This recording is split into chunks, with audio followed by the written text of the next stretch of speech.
Recognizing the symptoms of PTSD. It's one thing to read a list of symptoms. It's another thing to actually recognize them in the swirl of life. To make it more challenging, the symptoms of PTSD can start immediately after the traumatic event or events, or it might wait for years to show up.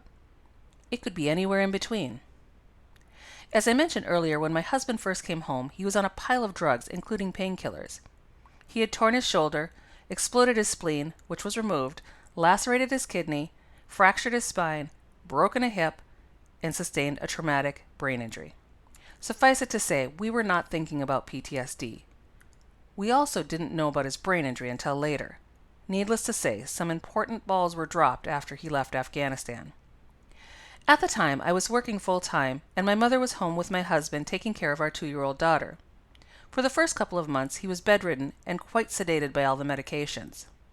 His physical progress was fast, and everything seemed like it was getting back to normal. Until it wasn't.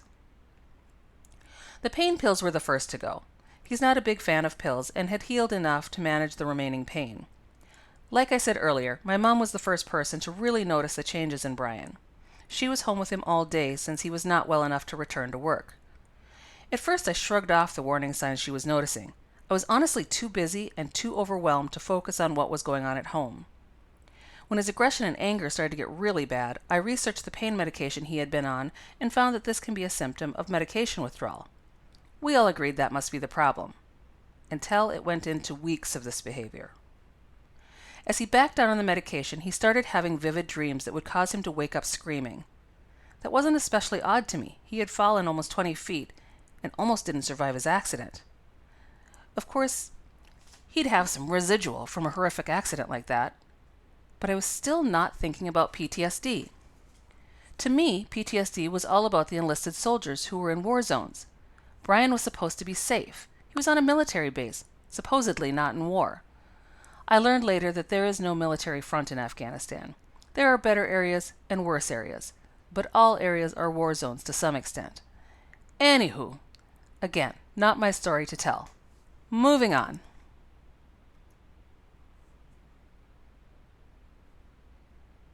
I remember one day in particular.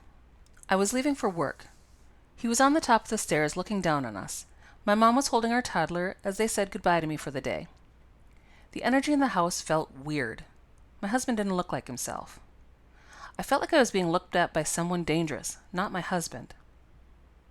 He was always a bit blustery, but for the most part, he was upbeat and social. It was hard to describe the kind of emotionally vacant stare I saw that day. At times, it was like the man I had married wasn't even there anymore at all. There was this cold stranger in his place far too often. Sometimes in the car, he would be staring out the window, quietly repeating, "Be careful, be careful, watch out!" It was like he could see something out the window that was invisible to me. I also started noticing repetitive actions.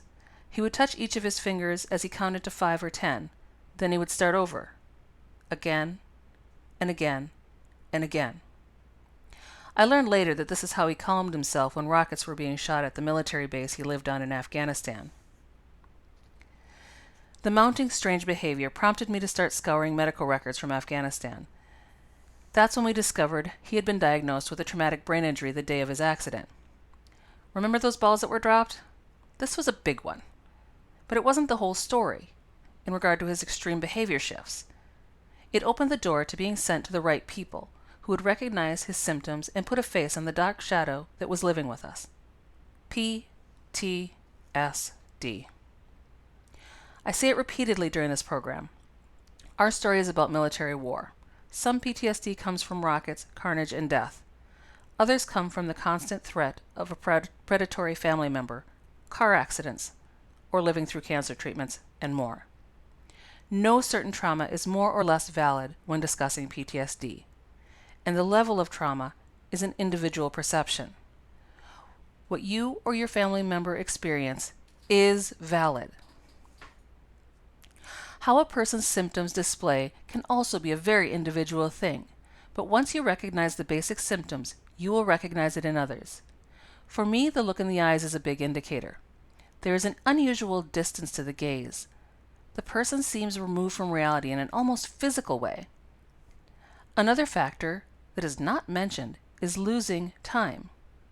The person experiencing PTSD may lose hours, days, or even weeks. I don't know if I've ever seen this written, but the people who experience it talk about it. My husband can be physically present interacting with us and later have no memory of it. It's freaky. It might help to know that symptoms are likely to escalate around anniversary dates associated with the negative event or events. Seasonal changes also seem to create a spike in PTSD symptoms. Fall is the worst in our house, but changes in general can impact the intensity of symptoms. Summer is not symptom-free, but it's the best time of year for us. It really helps to know when these changes happen that we might see a spike in symptoms.